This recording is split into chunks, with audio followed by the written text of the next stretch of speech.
People want to do business with business people today. They don't want someone to persuade them about anything. They have a unique problem. They want someone that can bring value, understand their business as well as they understand the business, and then show them how they can solve their unique business problem. And they're asking the whole time, so what? Why does that matter? And if you can build that relationship and bring that value as a true business professional, then that's what they want.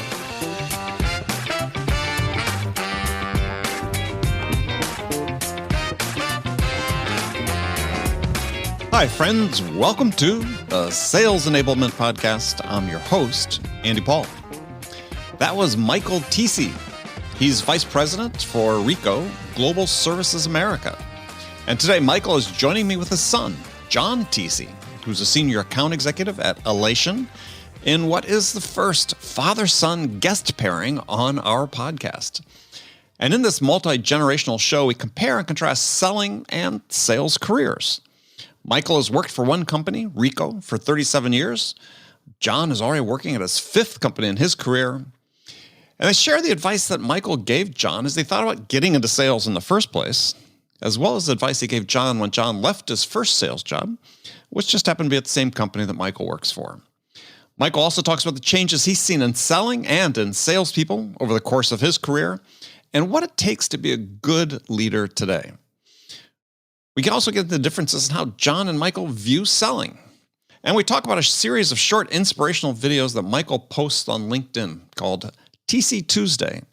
In this case, we dive into one that he created about the 5 things you need to focus on every day that take zero talent and that you control, which is a perspective I absolutely share. So we'll get into all of this and much, much more. But before we get to Michael and John, I want to remind you to subscribe to this podcast wherever you listen to it. And if you subscribe, we'd certainly appreciate it if you could leave us a review, give us your feedback about how we're doing. So thank you. All right, let's jump into it. So, John, welcome back to the show. And Michael, welcome for the first time to the show. Thank you. So this is a first for me. This is having a father and son combination in sales. I mean, I haven't seen that too often, surprisingly. Because a lot of times I ask people when they come on the show, how'd you get into sales, or would you have a parent in sales? And pretty infrequent that that's been the case. So, Michael, you're responsible for John's success then? Not at all. Maybe influencing it a bit, but not responsible for it. All right. So we'll start with you, Michael. Tell us a little bit about you and what you do and what you sell. Well, thank you for having us. And yes, I'm a sales leader for RICO. I lead our global account team based in the U.S. for our largest truly global accounts. I've been with RICO since college, so a long time. So that was how long ago? It's a few years. It's on your LinkedIn profile, you have to say. Yeah, so. It is. 37 years, I think is what it said. 37 years, is that what it is? That's crazy, but great. Yeah. It's been fantastic. I'm a passionate sales leader. I have just loved every minute of the path that I've taken, although it's sort of rare to be with one company all those years, but it's been great. I've thrived in a sales-driven environment for all those years. So, and I still every day get up absolutely loving leading a team of global account directors to bring value to their big customers. So it's great. It's been fantastic. So when you started at RICO, what were you selling? What was your first job there? I was selling copy machines, of course. Copy machines, of course. Well, I presume. But so at that time you were selling them direct? They weren't going through like office supply stores or anything like that? I started with Lanier. We were a distributor for 3M.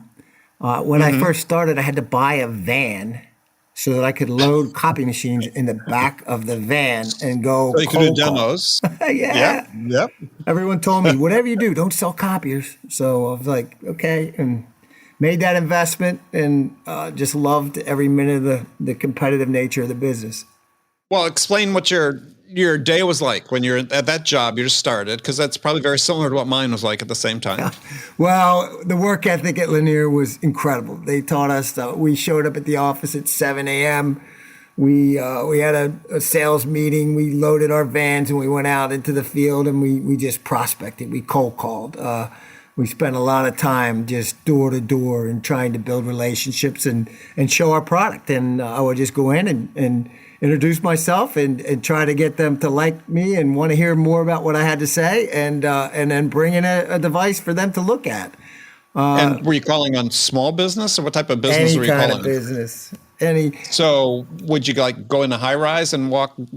Yes. We used to fight when I was, my first job is there weren't many high rises. I was in the East Bay area of the San Francisco Bay Area. So with Oakland, weren't many high rises in Oakland, but we used to fight. We had raced on a rainy day to the high rise. To the high rise. Every rep around was in there. On rainy days, everybody wanted to be in the high rises. But yeah, it sounds like you were doing what I was doing, which was I was working for Burroughs back when Burroughs existed. And would drive to a local office park the car. So they taught us. Door to door. They taught us too. They taught us well. So at 5 o'clock, rather than circling back to the office, well, that's when, the receptionist went home or the gatekeeper. So, hey, you make calls between 5 and 6, just finding an office park and then they would teach us to look for the Mercedes or the BMW out there and get in front of the decision maker. And then a crazy sales manager I had even taught us, well, then you could even at 7 o'clock, you can go to the mall and make more calls. And I kind of cut out that part of it. That's beyond the pale for me. But they told us well. The whole thing about 5 after 5, right? Exactly. 5 after 5. 5 calls minimum. After 5 o'clock. Yeah. Yeah, it's a good time to catch it. John, did you learn that as well? I honestly did. I mean, that was both through starting my career, but through osmosis of years of training around the house and in the very room that my dad's sitting in right now recording this, I think. Well, so that's a question I had for you. So what were you picking up about sales just, over the dinner table or whatever, because that might have consciously or unconsciously influenced you to want to go into sales?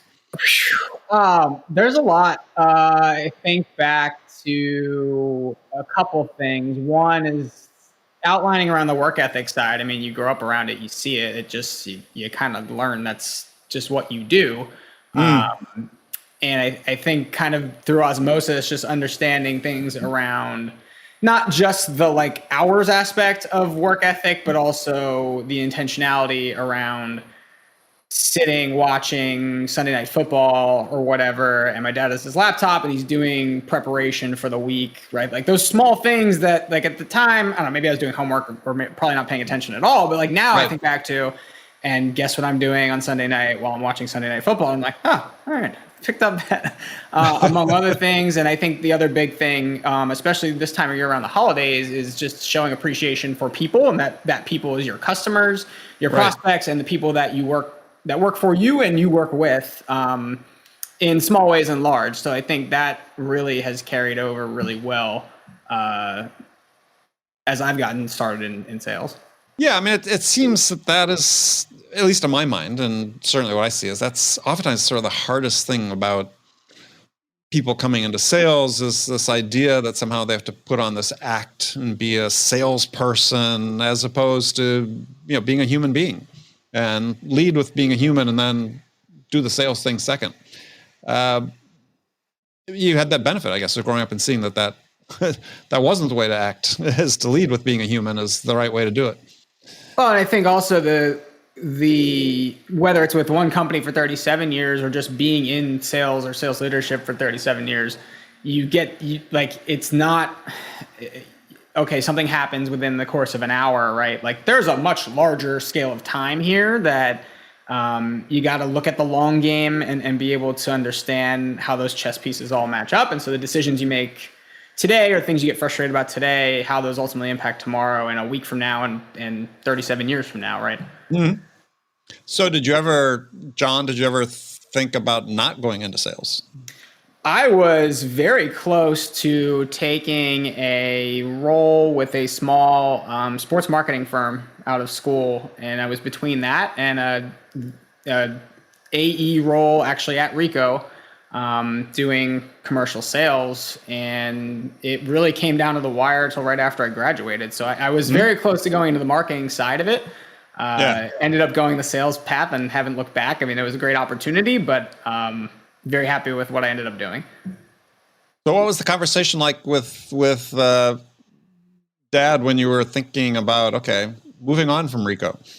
He stayed out of the Rico part of it, for very good reason, I'm sure, politically. But no, I think a lot of the conversations that we had were more about like, what kind of lifestyle do you want to have? Because those are two very different jobs. And coming out of school, I wasn't thinking about it in that way. I was thinking about it as like, this sounds really cool, but also how in the world am I going to pay bills in Northern New Jersey on, a 6-month guaranteed salary of much lower than what an apartment I would, versus, hey, you can come out of school and go into a sales career and be very directly responsible for your own income in some fashion, and starting to think about travel and starting to think about working in a B2B setting versus working with clients that are 24/7. It's just all of a sudden it became very, looking back on my values and what I value, it aligned really well. Yeah. Interesting.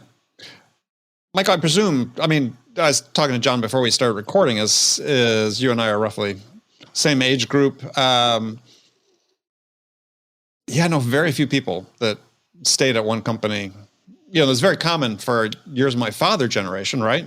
And people stayed, but much more less so.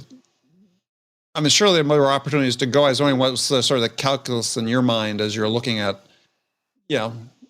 take another opportunity outside or stick with what you're going. And because I think it's valuable for people listening, is that one of my concerns always is that I think sellers jump too quickly between roles before they really get a chance to master something and moving on. I just wondering what your take has been on that and how that was, factored into your own career decisions. It is rare. I do agree with you that maybe they move sometimes a little too quickly. For me, it just was a fit from the beginning, culture-wise. I thrived in the culture. I was always very, very happy to be part of the type of organization that Rico is.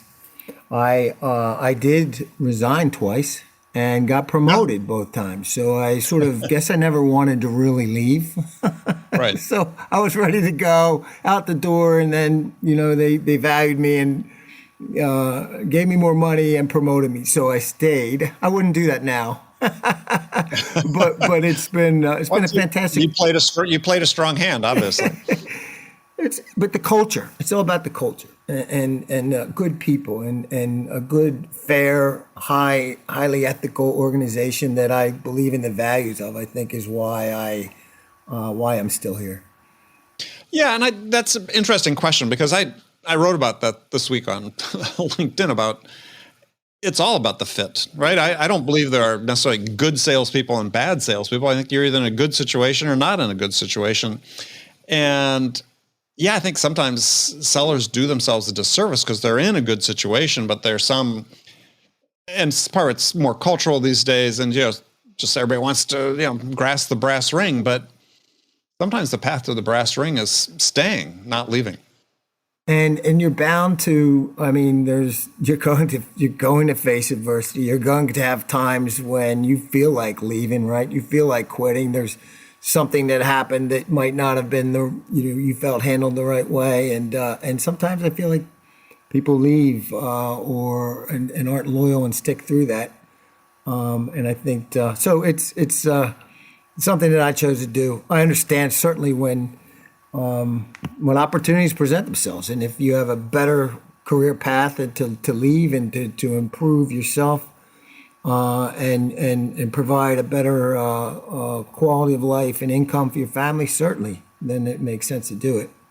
Yeah, well, I think people don't think deeply enough about that. I think, as I said before, I think people should stay longer at places. It's think we're too often, and I see this with the problems that exist in current generation, sort of in improving sales performance, just like in the AE level, is, frontline managers.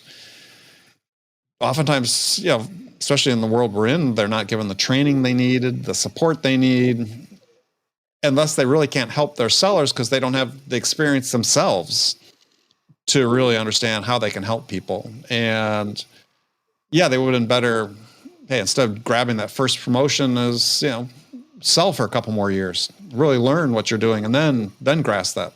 I agree. I mean, it's hard to convince people that. What do you think, John? Yeah, I mean, I lived it in a couple different ways. I got out of my first commercial AE, I got promoted to a manager role, and the team did well numerically, like performance-wise, over the course of that year. But I personally did not handle it great, and eventually actually went back to an individual contributor role by choice. Right. Specifically because I was 23. I had a lot of stuff going on at work and otherwise that I just it wasn't ready for.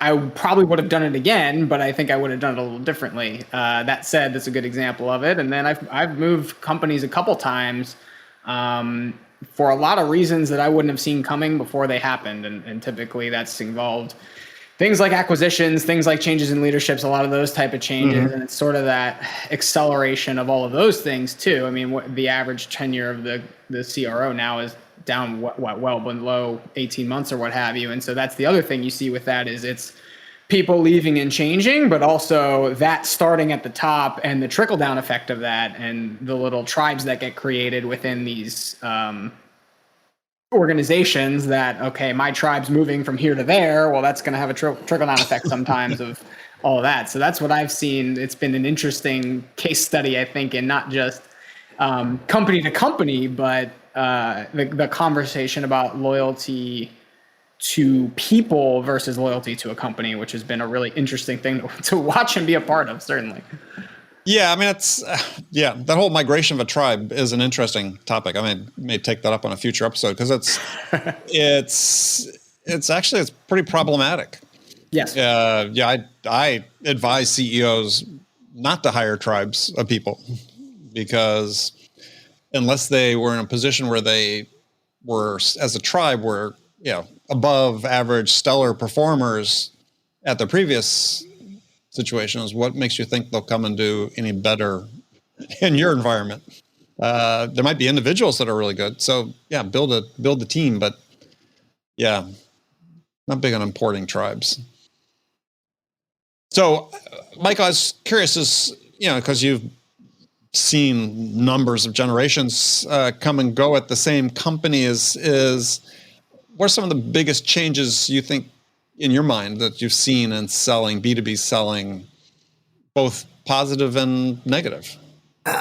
Obviously, there have been a lot of changes, and from a technology perspective, we have tools that we can use today that are just fantastic, right? The way you prospect, and social selling has been enormous, and the ability to put your brand out there, build your brand and your company's brand, and connect with people via social media. So there've been a lot of changes.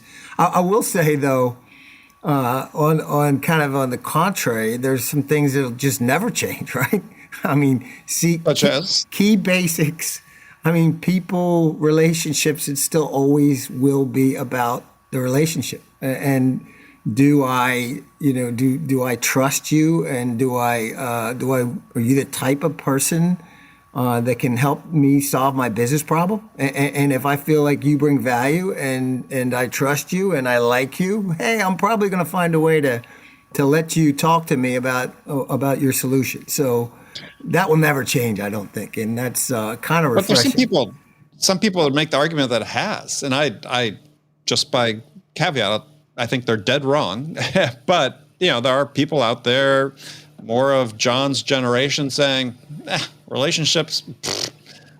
No one, buyers don't want a relationship, yada yada yada yada, and it's like, yeah, I think you're wrong about that, or not. I know you're wrong about that. I've had arguments with people about that on the show. It's like, yeah, we certainly have some great technology and tools that you talked about, but it hasn't repealed the way people think. Wait, give us another 10,000 years of evolution, that might happen. But internet hasn't changed people's brains in 10 years or 20 years.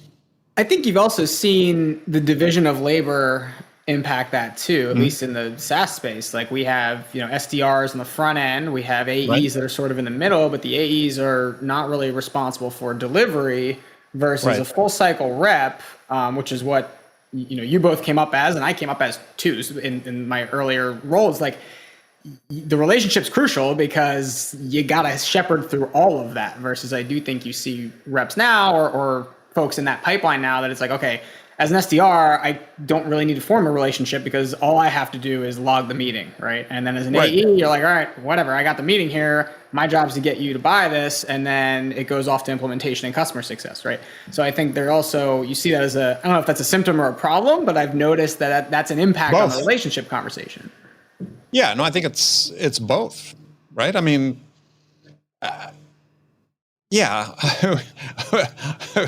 I've just had this conversation. I'm laughing because I just had this right before jumping on this. It's like, okay, is you can say relationships are important, but the fact is most of the data that exists, the research has been done, said that the majority of a buyer's purchase decision is based on their interaction with the individual seller.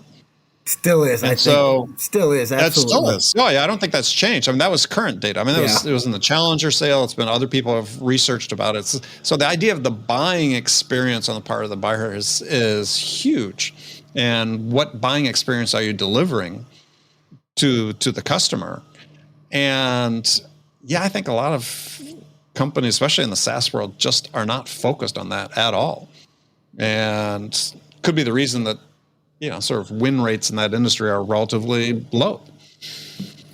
Well, I think there's also a fear that it's not scalable, right? A person and their relationships, you can't scale that once you hit, okay, next round of funding, okay, we're going to hire 20 more salespeople. We can't replicate the success that, rep A, B, and C had because they are successful in part because of their relationships and because of their experience.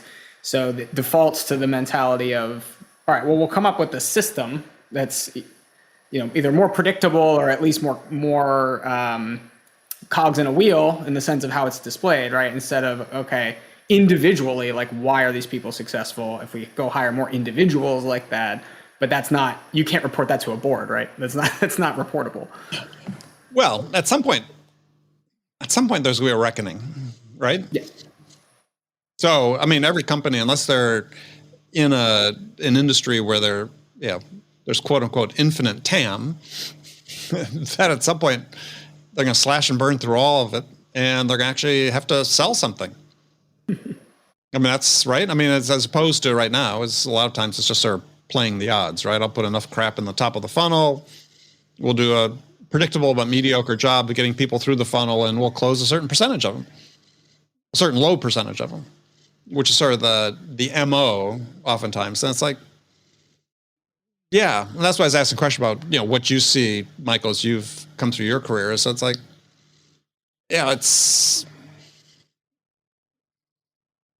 are people really learning how to sell in the way that Michael is talking about, that it is about the people still? I mean, this is what my new book is all about, is that, yeah, you can have your process and everything, but at the end of the day, it's all about how you connect with people, the questions you ask, the understanding you develop of what's most important to them, and how you help them get that. Absolutely. It is. And it's pretty simple when you look at it that way. But I think I'm curious, Michael, in how you guys at Ricoh, how you train your sellers and so on is, I like to ask questions of sellers is like when I'm talking in public groups or large groups, is like, okay, so what's your job as a salesperson? And invariably it sort of comes out as, well, my job is to persuade somebody to buy my product. And I sort of think of that, well, I don't really think that's your job, right? I think your job is to understand what's most important to them and help them get that. Exactly. People want to do business with business people today. They don't want someone to persuade them about anything. They have a unique problem. They want someone that can bring value, understand their business as well as they understand the business, and then show them how they can solve their unique business problem. And they're asking the whole time, so what? So why does that matter? And if you can build that relationship and bring that value as a true business professional, then that's what they want. You have that old pyramid, right? At the top of the pyramid is a trusted advisor. At the bottom is the lowly vendor. If you're the trusted advisor and you're bringing value, and you can climb higher into the organization to the people that can make the big decisions, then you're going to be successful. Yeah. And I would say that. I mean, because again, the question I get asked is, because sellers are sort of fearful, is like, well, going into these high level meetings is, I don't want to expose what I don't know, which is oftentimes that fear drives them into acting a certain way. It's like, I don't know, Michael, I made John too. It's like, I've never had a customer criticize me for asking a question and seeking to understand. I mean, oftentimes you're much better off exposing what you don't know, other than trying to pretend that you know something that you don't. I think you just talked about that on, I'm blanking on your guest, but from Box of Crayons, right? Talking about curiosity. Yeah, Shannon Menifee. Yeah. Yes. So curiosity sometimes and where I work now at Elation, it certainly isn't. I think they've done a phenomenal job of both promoting and encouraging curiosity and driving that into those business conversations. But back to the point you were around those executive conversations is, a fear of being exposed, but that can very easily be overcome by just forming as curiosity, right? I think there needs to be that balance between information, like you said, of coming in with context and an opinion, but also not being afraid to ask very basic questions and very human questions, right? Like not wasting somebody's time. At the same time, hey, how does this impact you? Or like, okay, great, you got promoted. Do you like your job? Like, are you excited about this? Is this good? Like, always a good question to ask. Yeah, I mean, I learned that very early on in my career. Is my first job out of school, working for Burroughs, selling room-sized computers to construction industry. And I like to say I was 21 and I looked 16, and talking to these successful entrepreneurs, CEOs of these companies. I knew nothing, right? I was a history major, what I found pretty quickly is that, if you're just really interested, sincerely interested in them and learning about what they're doing and learning what's most important to them, they'll give you all the time in the day. I mean, that was my business school. My business school was my first 2 years of selling to these people. That's where I learned so much. And I think in today's world, in a complex environment that we're in, my friend Phil Stryland from the Summit Group, he says the ability to bring simplicity to their complexity. If you can if you can solve their problem and make it appear, or not appear, but bring simplicity to that chaotic environment that they're in with your solution, that's ultimately what your customer wants. Yeah, I mean, if you can help move them through their process, as you said, in the process of doing so, simplify it. Absolutely. Agree 100%. So, Michael, if you had to get into sales today, what would you do? I would love it. I would. What field would interest you? It would be technology. It would probably be doing what John's doing, something like that. Something, exciting. I don't know if maybe a little more established for me, but I'd be in a technology environment for sure. A little more established, yeah. John, have anybody you work for gone out of business yet? We're doing all right, but it's. No, I'm not talking about your current job. I'm talking about anybody in your resume so far. Yeah, no, but I have been through 2 acquisitions, which I know you've been through as well. So the reverse of going out of business, but changing the business very, very quickly.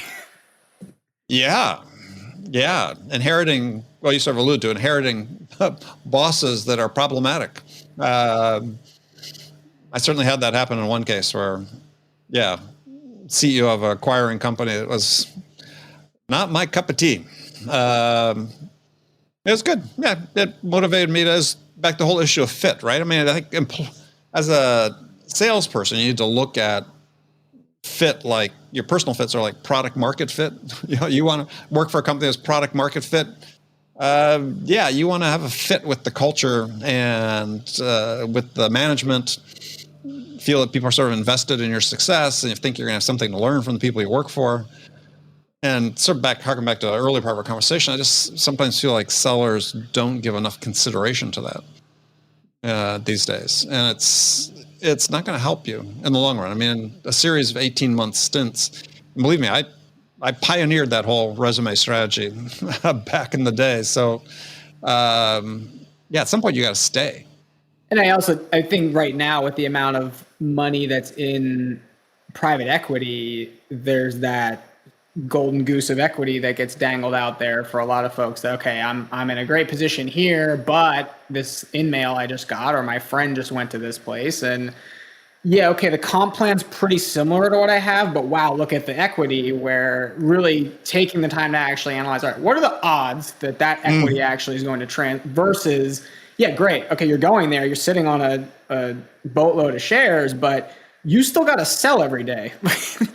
And that's a really, really big thing I've seen. I have tried to avoid that myself, but I've seen a number of peers that have kind of gone into that with that mentality of chasing the next big IPO play. Right. When you see Elation, we just got our Series E, but a company I was at recently just got their Series F, and one of our competitors just got their Series G. So it's it's like it used to be you would go public a lot earlier than that, and that's the other thing you're seeing now.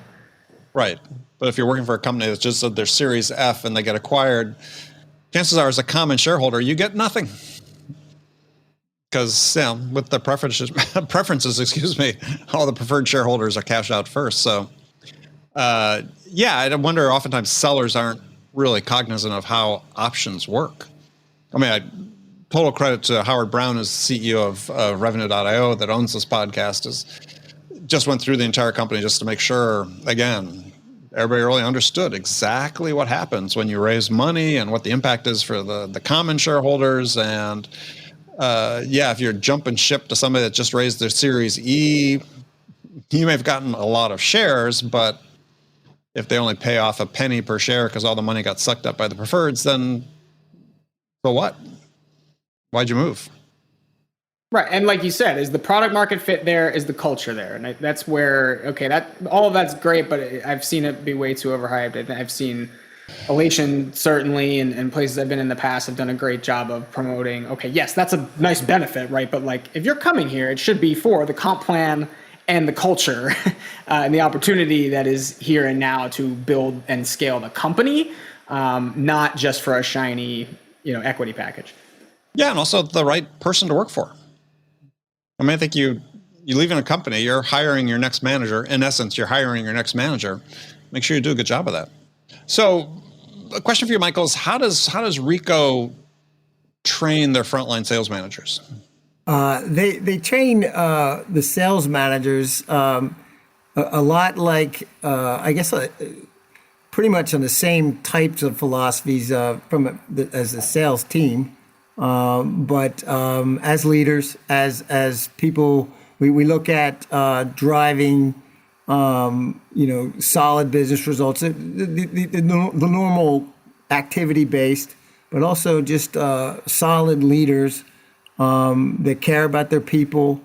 We invest in them a great deal. They're really truly, obviously the lifeblood. That the frontline sales manager is so critical. Oh, absolutely. And is there actual, training classes they go to, or how's that? Yeah, there are. Okay. And I can't say that I'm real involved in the frontline sales training that we do today. I'm in global account program. I'm a little detached from that, but I know we do have a solid sales frontline manager programs.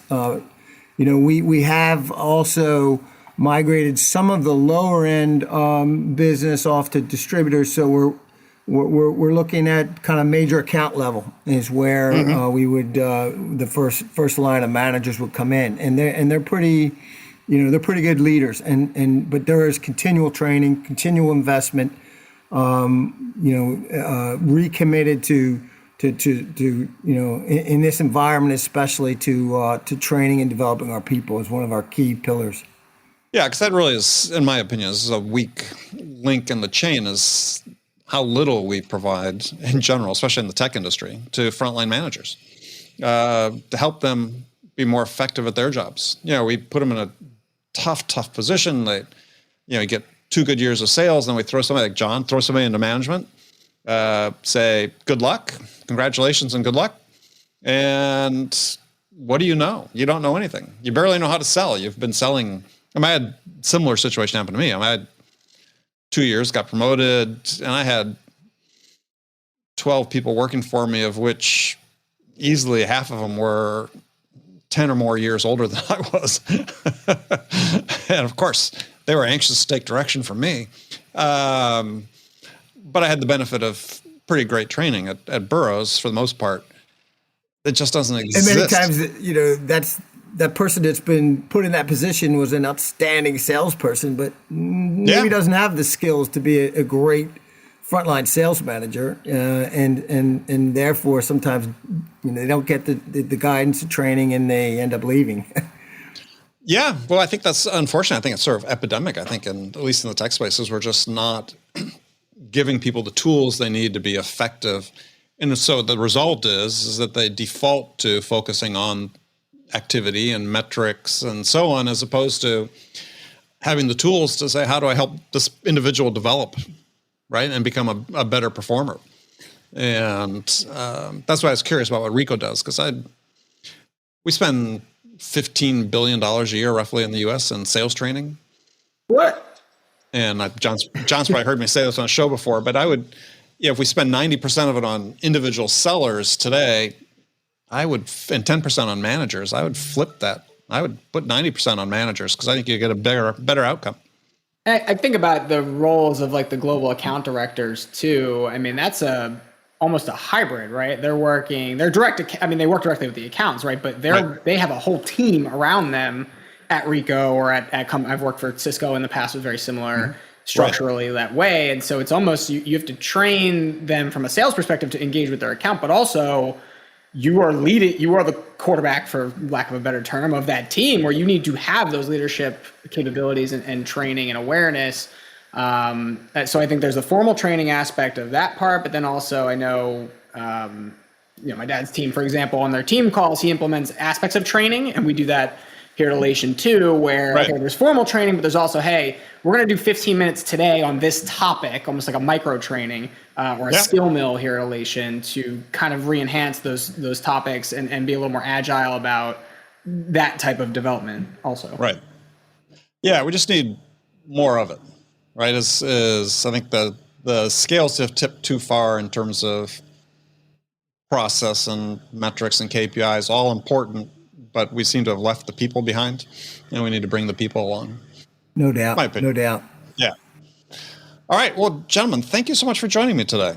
This has been a unique pleasure to have a family, 2 generations of sellers with the same family, both quite successful. And if I stick around long enough, Mike or John, maybe we can have 3 generations. We can get Ryan on the line if I stick around long enough too. Yeah. Thank you for having us, Andy. We'll be on episode 3000 then, I think. But it's been a pleasure. So, Michael, you publish usually an inspirational post on Tuesday, TC Tuesdays. You can find that on LinkedIn, right? Yes, you can. All right. So people connect with Michael on LinkedIn, and you obviously, John, the best way to connect with you, LinkedIn as well? LinkedIn as well, TECCE. There's not a lot of us, so you'll find both of us pretty quickly. That's right. That's right. So, all right, guys, thank you so much. Thanks, Andy. Thanks, Andy. Okay, friends, that's it for this episode. First of all, I want to thank you for taking the time to listen. As always, I'm so grateful for your support of this show. And I want to thank my guest today, John Tecce, and his father, Michael Tecce, for sharing their insights with us. If you enjoyed this episode, please subscribe to this podcast, Sales Enablement with Andy Paul, on iTunes, Spotify, or wherever you listen to podcasts. You can do all that on your phone in less than a minute as soon as this episode is over. So thank you for your help. And thank you so much for investing your time with me today. Until next time, I'm your host, Andy Paul. Good selling, everyone.